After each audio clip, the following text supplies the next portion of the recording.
Have you ever looked at an airplane and ever thought how they worked? If so, you're in the right place.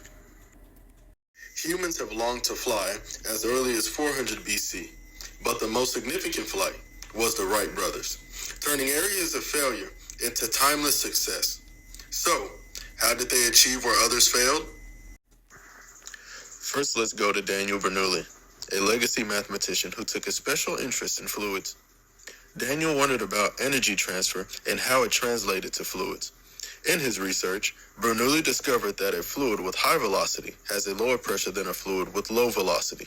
He then determined that the speed of a fluid is inversely proportional to its pressure. So how does this apply to lift?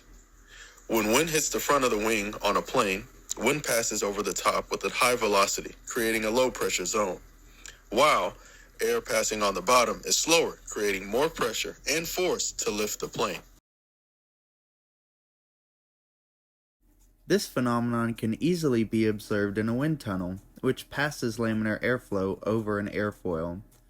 In this configuration, there is minimal drag force experienced. Adjusting the angle of the airfoil adjusts the path the air needs to travel. This creates a greater pressure difference, thus creating a greater lift force.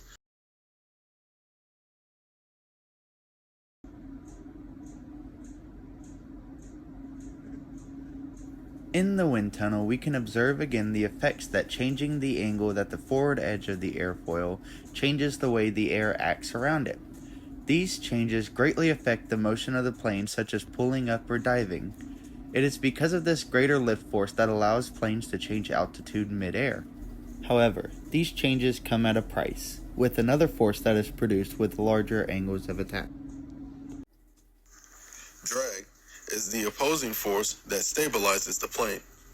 Drag is created by the turbulence on the back of the wing, where another high-pressure zone is created. To figure out the numerical amount of these forces, we need to find the coefficients of lift and drag. The lift coefficient is equal to double the lift force divided by the density of the fluid times its squared velocity times the area of the wing. The drag coefficient is equal to double the drag force divided by the density of the fluid times its squared velocity times the area of the wing.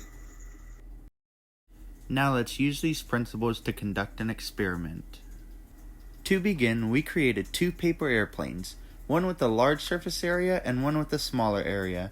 Our prediction is that the smaller surface area plane will travel further because the lift coefficient is lower than that of the small plane. For our test, we threw the planes indoors to reduce the effects of wind. We threw the models from above and at level flight and took the average of their velocities and distances to determine their experimental lift coefficient. Visually in our test, we observed that the larger area plane, named the Dart, flew on a more stable flight while the smaller area plane was highly unstable. After many tests, here are the averages. After reviewing the data, we determined our hypothesis is incorrect. The coefficient of lift is not the only factor in deciding the travel distance or time of a paper airplane, and since it is difficult to calculate the drag coefficient, we determined our hypothesis inconclusive. We thank you for watching. After watching, we hope that the next time you hear a plane flying above, that you think of Bernoulli's principle and how we use it to achieve travel in air.